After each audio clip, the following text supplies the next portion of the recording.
All right, guys, welcome back to the Investor Mindset Podcast. I am very excited. I've got Rob Beardsley in the studio today. How you doing, Rob? I'm doing very well. Thanks for having me. I am excited to have you. And one of the reasons I'm excited is because Rob just put out a phenomenal book, The Definitive Guide to Underwriting MultiFamily Acquisitions. It's really good. I've personally read it. I've been through some training that he's done, and I want to share it with all of you guys, whether you're passive or active. There's some powerful tips we're going to talk about in today's episode. And of course, Rob and his company, Lone Star Capital Group, have structured over $100 million of multifamily real estate transactions. He's evaluated thousands of opportunity using his proprietary underwriting models. And he has a super popular newsletter, which I'd recommend checking out. He'll mention how to get on that as well. He's published over 50 articles on underwriting, deal structure, and capital markets. And he's got the experience in underwriting by doing it over and over and over again, which is what you have to do if you want to get really good at this. Whether you're an operator looking to, go out and underwrite deals and make sure the numbers work, or you're a passive investor wanting to vet the numbers of the opportunities that you're going to invest in. It's an important skill to have, even if we're just talking about it from a high level. So if you're ready to get into things, Rob, let's do it. Lots to cover. Let's do it. This is the Investor Mindset Podcast. So diving in, if we start out by taking a look back at earlier in your life, what events or influences from your childhood shaped who you are today? Wow, that's a deep question to start off. Well, I definitely was really fortunate to grow up in a very motivated and strong household. And I was also very fortunate to grow up with stay-at-home parents that ran a real estate brokerage firm from home. And so I would hear them have conversations constantly, right, about deals, business. And so I was just really around adult conversations since I was, 6 years old. And my dad always felt that it was unnecessary to speak to me as a child, and he would just speak to me as an adult, even when I was really too young to understand. So I think just being around real estate, being around adult conversations, business from a very young age really shaped me and pushed me to grow into and move towards that direction. So I think that's a big one. I think that's such a powerful concept. Like, the idea of talking to a kid as if they're just another person, right? They have the ability to process and understand things. And it really gives you as a youngster an opportunity to learn very, very quickly and to start having some of these conversations and get those reps really, really early. Because you're obviously a pretty young guy yourself. You're out here doing big things. And I think I would guess, and I'm curious what your thoughts are. I'm guessing that's probably a big reason why you've been able to do so much in the industry so quickly, is because you really started learning a lot younger than a lot of people really do. I think you're exactly right. And on top of that, I just carried over that style of learning, kind of how you mentioned before, learning by doing. I carried that over to everything I was doing, including real estate and networking and learning the business, as I just started having conversations with really smart people. And rather than, supplicating to them as if they were a potential mentor, I just wanted to let's just have peer-to-peer conversations, and, maybe obviously always trying to learn something from every conversation. So I think taking that approach and the learn by doing is really powerful.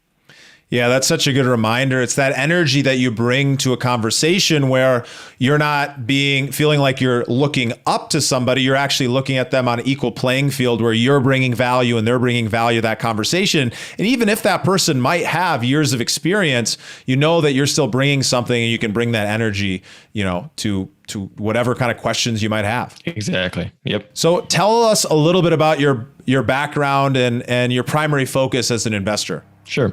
So as I mentioned, I grew up in a real estate family. My parents previously ran a residential real estate brokerage firm in Silicon Valley. And growing up in Silicon Valley, I actually was pushed, even though my family was in real estate, my parents pushed me to tech. They said, well, look at all these successful startups around here, and you should go and start a tech company, and that's how you'll make your millions. And so I went to school for computer science, but very quickly I just fell in love with real estate again and circled back to it, and was, pulling on my parents to, go with me into multifamily because they had only done single family, right? Single family brokerage, single family flips, developments. And I just started latching onto multifamily, felt that it was a really compelling asset class and something that I could really wrap my arms around. And so I was actually able to not only break into the business myself, but also actually pull my parents in behind me as well and get them involved. And now they're looking at it and have actually exited the brokerage business and are full-time real estate multifamily investors, both passive and active. So I think, that's just a great example of what multifamily can do, right? To create passive income, to free your time, let you do what you want to do. And so that was my kind of circuitous path, but it all worked out and kind of keeping real estate in the family. And so today it led me to a little over 2 years ago, I started Lone Star Capital with my business partner. And so we now focus on acquiring value-add multifamily throughout Texas. And we're actually based in New York City.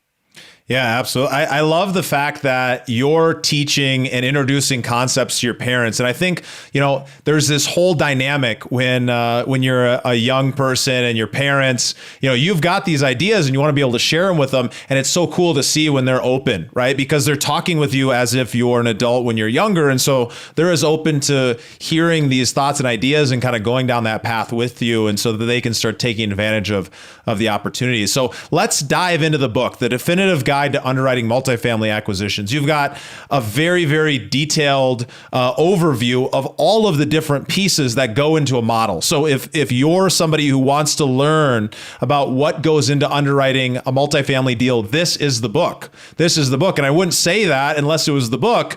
And it's definitely one that you're going to want to go out and pick up a copy on Amazon. We'll include a link in the show notes for you, so it's really easy. But talk to us about, where do you start? If you're brand new to underwriting and maybe you've learned some of the basics, you've learned some of what all of the different concepts mean, but you're going down this path of wanting to make sure that you're vetting the deals that you're going to invest in. Where do you start? Yeah, you definitely need to have the building blocks of really understanding how multifamily works from an income and expense side of the equation, as well as the capital structure with the debt and equity. So to really get started, I recommend just reading income statements and rent rolls. And so familiarizing yourself with those two key financial statements that are really attached to every single property out there. And you want to understand what the typical flow of an income statement is, starting with gross potential rent, with the vacancy and other economic losses, and then obviously the kind of the main expense categories like payroll, general and admin, marketing, turnover. Familiarizing yourself with all these different income and expense items, and then getting comfortable really with just copy and pasting them into a model, right? Even if you don't really know how the model works, kind of step one before we go into deeply really vetting is just, can you literally take the information and copy and paste it without really fully understanding it?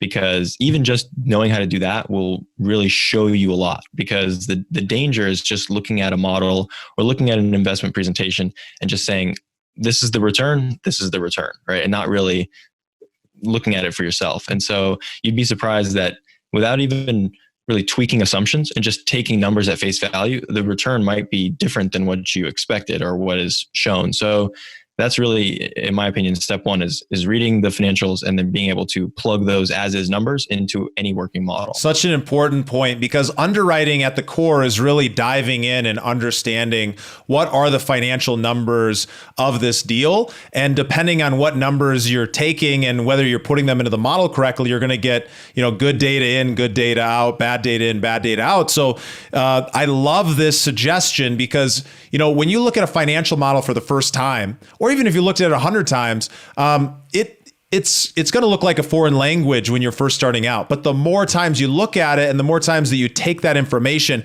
you're actually going to focus in on it. You're going to really actually take the time to start. Does that number make sense? Is that number similar to other numbers that have been in this category, this expense category in the past? Is there anything else you'd add to kind of like what the intent and what the definition of underwriting is, Rob? Yeah. So underwriting is, as you mentioned, really just the financial aspect of evaluating an opportunity. And so what I like about underwriting is it is an art. So there is some gray area to it, but I like how largely it is black and white, right? You can really see the returns on the screen. And if you did everything right, then you should have confidence that you are making the right decision. And so at the end of the day, underwriting is a go, no go decision maker, right? So with all that effort, all we're really trying to figure out is, do you buy the deal? Do you not buy the deal? And also it can help you determine what price to buy the deal at. And I think another important aspect of underwriting is the risk, and being able to factor in risk into your underwriting is extremely important, because we don't just buy deals blind to risk, right? We obviously care if a deal is riskier than another deal. And so the way that we choose to factor in that risk is obviously we'll take into account the, risks that we can see. If there's higher vacancy, obviously we're plugging in higher vacancy. But going a step further, we're also demanding a higher return for a riskier deal. And so that is another key element of underwriting, is not just being able to derive projected returns, but also to be able to understand what are your return hurdles. So getting really clear, and that only comes with practice and being able to underwrite hundreds of deals to see really kind of the bell curve of returns based on different deal profiles. And so, yeah, I think that's a really important piece, is we've actually created a matrix of return hurdles that if a deal looks like this, if it's in this kind of market with this kind of business plan and this kind of debt structure, we classify it as a certain type of risk and we'll assign a corresponding return. So what are those different types of deal structures and how do you go about assigning risk? Because I think this is a really big point. Sometimes people look at investment summaries and they see, oh, well, that's got a 20% return. The people must be thinking the same way. That must be, a high risk deal. And other people might look at a 12% return and think, hey, well, it's just not high enough. But, how are you actually figuring out like what's the risk versus the reward, and how do you end up, putting that into your model? Yeah, absolutely. So for us, some of the key contributors to risk would definitely be debt, right? So less debt, less risk, more debt, more risk, and also the maturity of the debt. So kind of a popular topic are bridge loans versus permanent financing. And so, there's no way around it. Bridge loans just are more risky because they have a shorter maturity. So you're up against a clock that could be 24 months, that could be 36-month clock. Whereas in a 10-year loan scenario, you have 10 years to really execute the business plan, create value, and amortize down the loan balance. So really a far lower risk scenario than going in at a high leverage point, all interest only payments, and a 36-month maturity. So to us, we definitely delineate bridge loans versus non-bridge loan deals in terms of risk category. And so just kind of throwing a number out there, I would probably say something like you would want to see a 2 to maybe even 3% premium in your projected return if you're using a bridge loan versus not. So that's one big example. Another big example is actually the business plan. So the way that we look at business plans and kind of delineate risk measures is how much are we changing the revenue? If I'm buying a property and it has $1 million of revenue and I'm projecting to double it to 2 million, I would consider that to be quite a bit of execution risk, right? And we would demand a much higher return for that sort of risk, because if we go in with the business plan of getting from 1 million to 2 million and we fail, we want to know that there's cushion there so that we don't fail hard, right? We want to still be protected. Whereas if I'm buying a property with $1 million of revenue and my business plan is just to move it to $1.1 million of revenue, that I would consider more of a core plus opportunity, far lower risk. The execution there is not difficult. And if I fail, my returns are still probably going to be 90% there. So that low return, like you said, 12% return for a deal like that would be great. But some people who aren't really used to evaluating deals with return and risk taken into account, they'll, like you said, just say, oh, too low, I'll pass. Yeah, I've definitely experienced that myself, talking with different folks. And some people look at, that are more maybe retail investors. They might think to themselves, oh, well, that's a 12% return. That must be really risky. And you talk to other retail investors and they think 12%, I wouldn't even get out of bed for 12%, but they don't realize that you need to look below the hood in order to understand like if I guaranteed you to have 12% return, that's a pretty low risk. And, in this world, it's difficult to ever use the word guarantee. However, when it's really, really low risk, it's as close as you can get. But if it's something where you're going to, double the income of the property, you better have a higher return. And sometimes it might actually need to be much higher than some of the returns that we're seeing out there for people who are doing those really, really heavy value add type deals. So I think that's really powerful for people. To add a quick point on top of that, you bring up a really interesting idea, which is if let's say you have investors that are accustomed to a certain level of return, let's just say 15% or even 18% is kind of what they have in their head as that's a good deal for them and that's what they are looking for.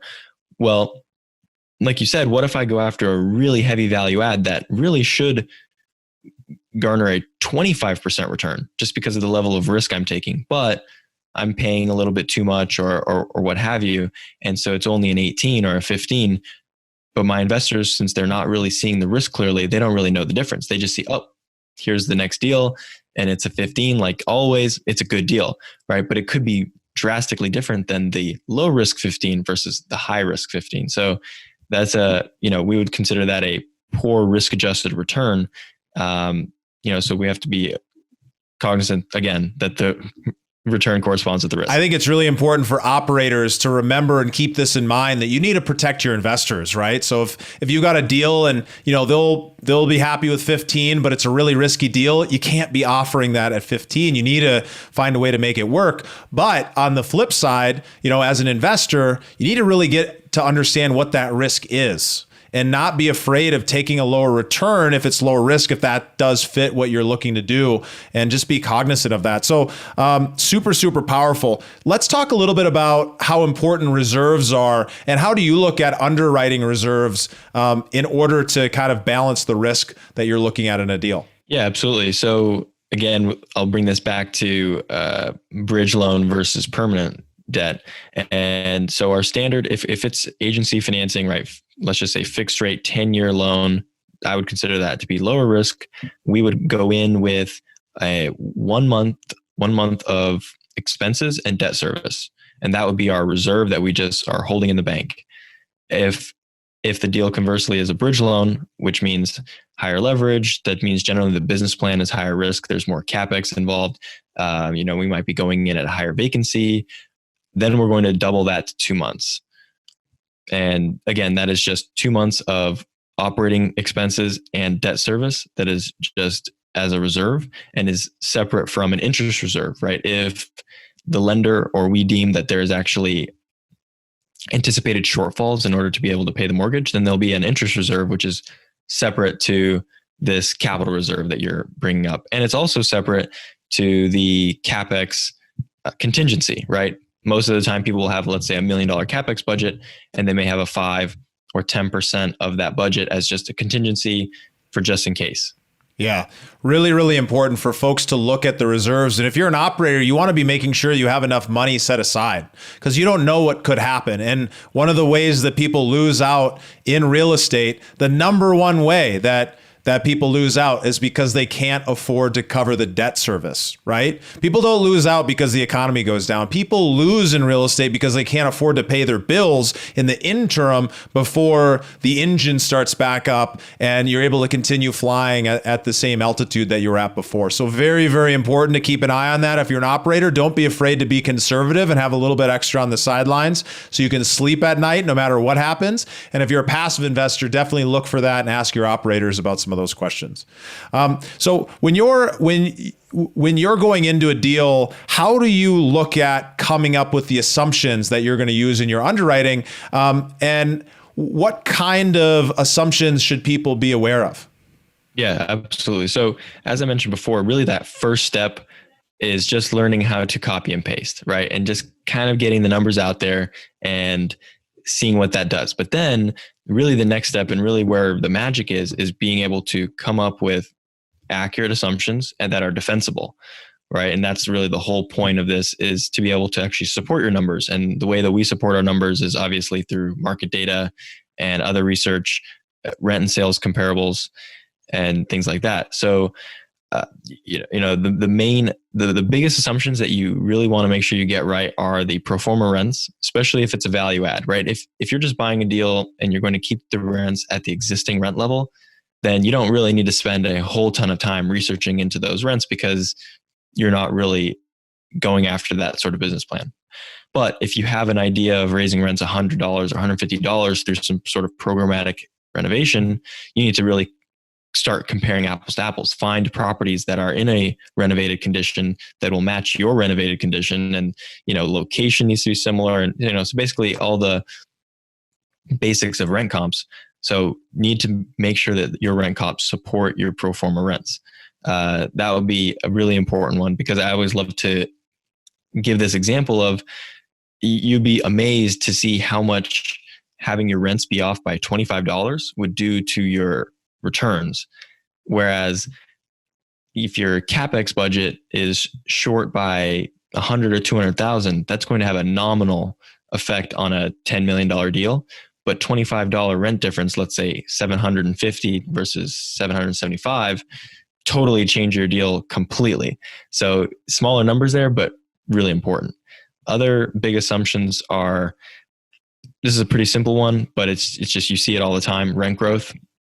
It's kind of a like, even beginners know about it. So it's not like it's kind of hiding in plain sight. A lot of people know to call it out. It might be the first thing that somebody says, hey, you're using 3.5% rent growth or 3% rent growth. And, I don't like that. So I think some people are getting smarter to that and finding ways to be aggressive without really using that as their lever. But nonetheless, it's a really sensitive metric, because it's a compounding metric. Because if you have a 5-year timeline and you project 3% rent growth, you're going to be increasing the rents 3% compounded over that life cycle there.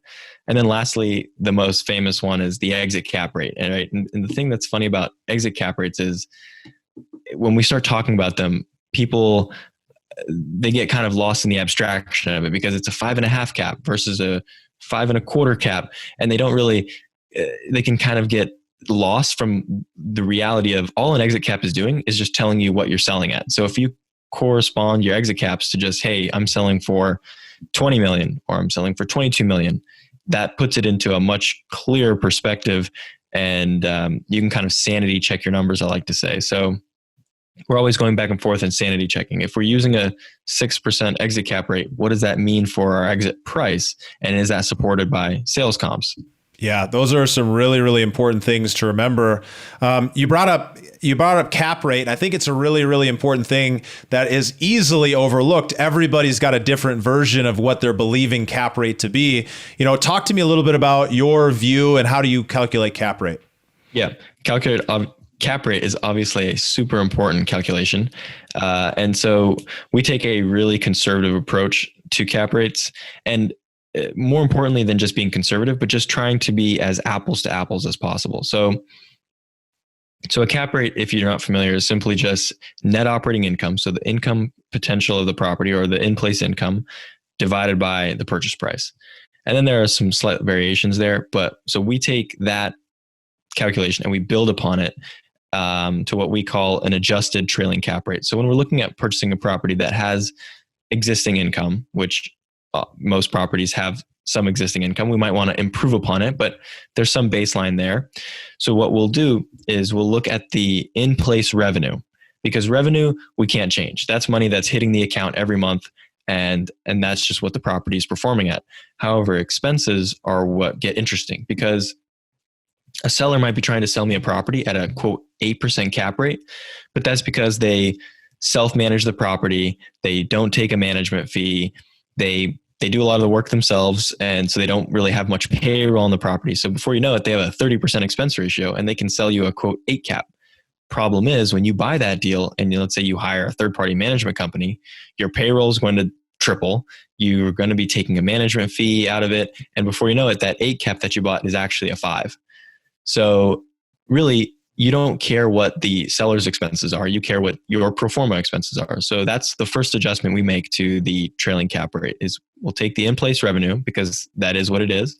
And then we'll subtract it by what we believe fair market expenses are, or at least what our expenses will be. And then the last adjustment to the expense side is taxes. So depending on where you are, taxes can be a big issue, not a big issue, but for many places, especially upon a sale, there's big tax increases. So you might be working with a seller who's owned the property for many years and has an extremely low tax basis. And again, they're trying to sell you this 8 cap because they have low taxes. But the second you buy it, or maybe a year or 2 years down the road, your tax basis is going to jump up somewhere closer to your purchase price, and you're going to see a much higher expense ratio there. So those are the adjustments we make. We take the in-place revenue, subtract it with adjusted pro forma expenses, and that's our adjusted cap rate. So we really know how much income we are buying through this calculation. Yeah, it's really important because I think a lot of people overlook this when they're coming up with cap rate and defining cap rate, understanding, are you including taxes? Are you not including taxes?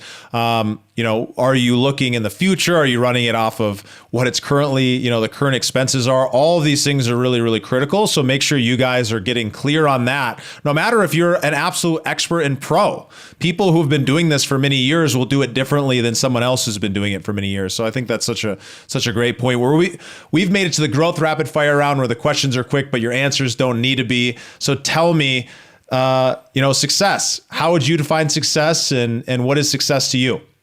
So success to me is really just the process and not the destination. So whatever you define success as, success is your constant growth and progress towards whatever you define as success. So that would be kind of my general success definition. And then my specific success, it's still an always moving target. I like to say that only a fool accomplishes his goals, because you want to be constantly raising your own bar.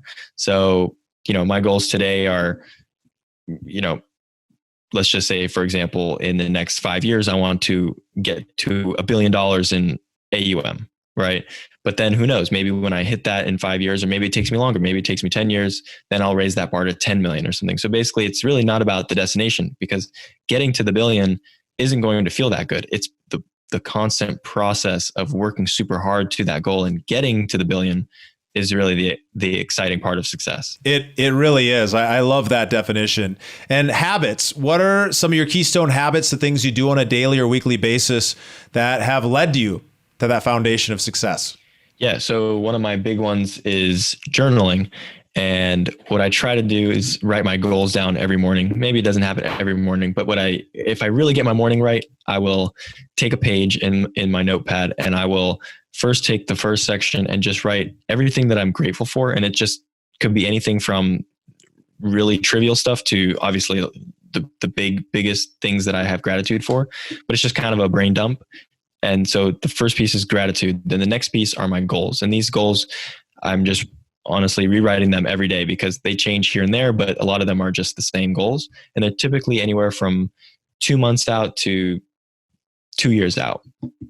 And then finally, at the bottom of the page, I will write everything that I want to get done that day that are directly tied to achieving those goals, right? So it really rolls up nicely. You want to be actually doing things on a day-to-day basis that are getting you closer towards your goals. So I think it's a great habit of mine that really keeps me focused and hopefully unlocks new ideas of new goals. Because it's not about just hitting your goals. It's about hitting the right goals. I love that. That's awesome. What's a book that's impacted your life the most, or one you're excited about right now?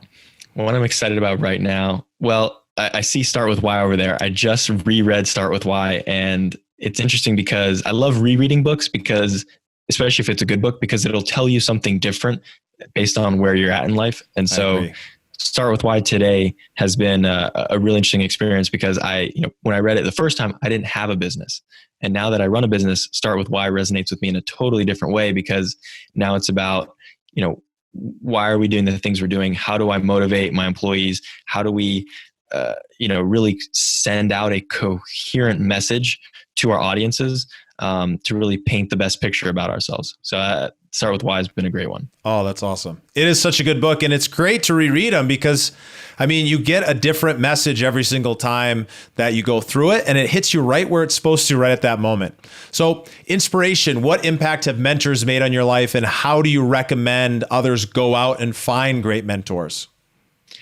Yeah, mentors are obviously a huge, cheat code or a superpower to be able to shortcut to your goals. So my dad has been a huge mentor, and he's just always been there for guidance and, just somebody to listen to me. And I've also had other just figures in my life that have been mentors that have been able to either show me specific business tips or kind of help me in things like that. And so what I want to bring up is I recently read Hunter's book, Raising Capital for Real Estate. And I loved what he said, because I just see it so clearly. When he was talking about mentors, he was saying how the thing that a mentor loves the most in a mentee is excitement. And that if you're going to mentor somebody and tell them to do something, they get it done that day, and they're really excited, and they're coming back to you for more. And that excitement really is contagious. And I think mentors really like that. And it's funny because when I read that, I thought back to instances where I do that when I'm building a new relationship and I want to show somebody that I'm serious and that I'm really worth their time. If they give me a book recommendation, I read it that day. If they tell me to check out some website, I checked it out that day, right? And I came back to them, and I'm able to share that excitement with them. And that gets them excited and more interested in working with me further, rather than just me saying, hey, do you want to get lunch so I can pick your brain? That's my least favorite thing. Nobody wants their brain picked, right? Everybody wants to help, and everybody has tons to share, but they don't want their brain picked. Yeah, that's such good advice. Highly recommend Hunter Thompson's book, Raising Capital for Real Estate. Add that one to your list if you haven't already. And so finishing on this, purpose, what drives you to live your best life every day? Kind of goes back to the success thing. And this is really cool because I actually just had a great conversation with one of my good friends who's a super ambitious young CEO. And he was asking me, well, what's most important to you in your life? And we were having kind of a deep conversation. And I really told him just the pursuit of excellence and just working towards any goal that you may have. And that goes back to the success conversation we had earlier. And that's really it for me. It's just that simple. Yeah. That's great. Well, this has been awesome, Rob. I want to remind people, go check out the book, The Definitive Guide to Underwriting Multifamily Acquisitions. Link will be in the show notes here for you guys. Closing out on this, where can people find out more about you or get in touch? Absolutely. So definitely check out LoneStarCapGroup.com. Right there on the homepage, you can sign up for my newsletter and get my free underwriting model sent directly to you. Check it out. There's tutorials and everything packed there. So that's a great place to get started. If you want to reach out to me directly, you can email me at rob@lonestarcapgroup.com. Happy to, continue the conversation.